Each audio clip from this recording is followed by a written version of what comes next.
Good morning, everybody. So good to see all of you. And we begin again.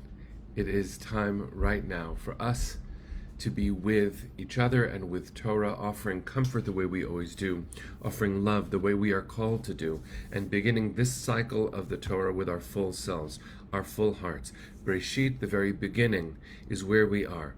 We began it just yesterday on Simchat Torah, and what I want to do is to weave where we've been to where we dream to be. The end of the Torah is incredibly emotional. If you follow our family's journey, all the way from Egypt, all the way through the desert, all the way for 40 years, till we are really at the precipice of the Promised Land. And then we get hyper-local, by which I mean Moshe's heart. And we read of the death of Moshe. For me, it is among the most emotional parts of the Torah. He really gave us so much. And so in memory of Moshe Rabbeinu, in memory of Moshe, our teacher, let's begin again. Because he got us where we needed to be, just as all of our ancestors, for all of the complication that real people embody. We are where we are, and we didn't get here alone. Our community, our teachers, our families, again, for all of their real complications, got us where we are, and we continue doing that work. And we reached out to each other as a community 2.5 years ago, more than 2.5 years ago, in moment of dire need. And we found comfort through Torah, and Torah brought us close together. And that is the gift that Moshe gave us. So may his memory be blessed, and may we move forward in this new beginning, not only in his name and honor, but in honor of those to come, so that they can look back knowing that we did our part to continue this glorious tradition we call Torah. So here we are. Let's look at Parshat Breisheet, the very beginning of the Torah, and realize one really incredibly radical thing. You would assume that the Torah, the Jewish people's diary, would begin with the story of the Jewish people. You would assume that the founding of our people, either with the story of Abraham, right, the very first person to choose Judaism. There's a lot written about how he was the first person to convert to Judaism. There was nothing before. And so I've been blessed to work with many people who've chosen Judaism, and to be able to point back to the very first Jew and say, well, he chose too, and so did Sarah.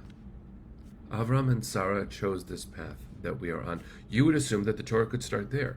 Or, since the Torah is also the story of our nation, not just our family, you might assume that we can become a people with the exodus from Egypt. So let the story start with Shemot, with the exodus from Egypt. Or you might imagine that the story would begin with the first command that constitutes a people's practice, which is actually to start counting time each new month.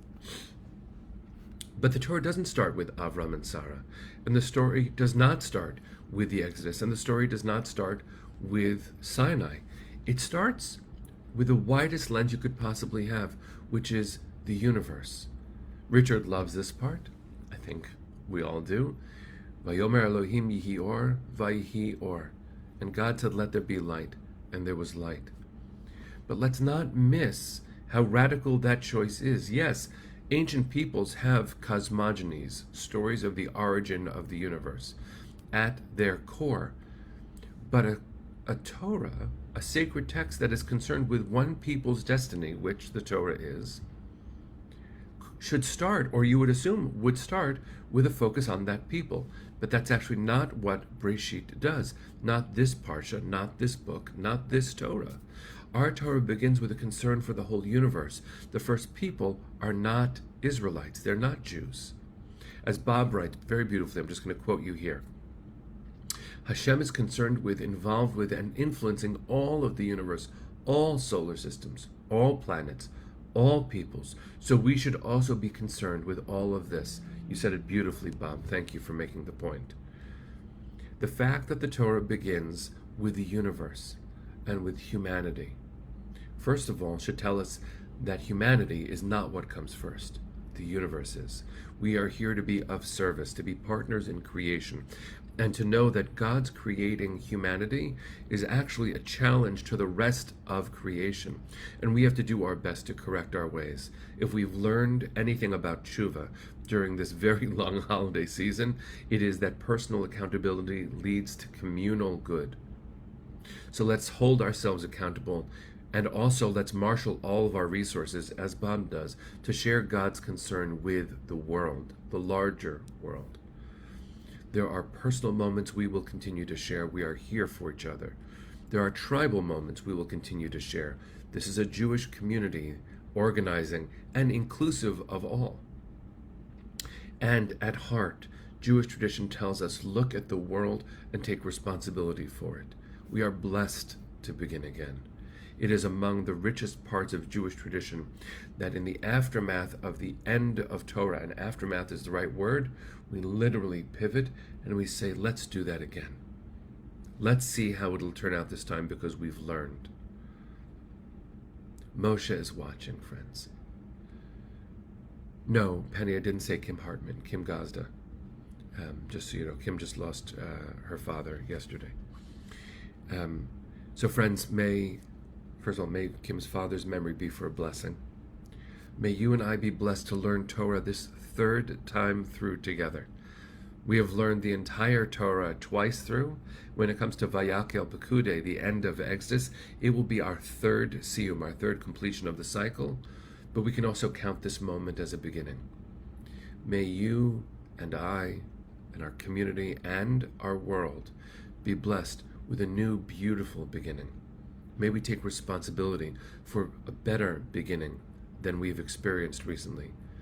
May we see our community, our nation, our homeland, our world as our responsibility. And may we derive strength from being together as a Torah community to be the best help we possibly could be. Bless you, friends. Bless you. Can't wait to learn together tomorrow again. Here we go.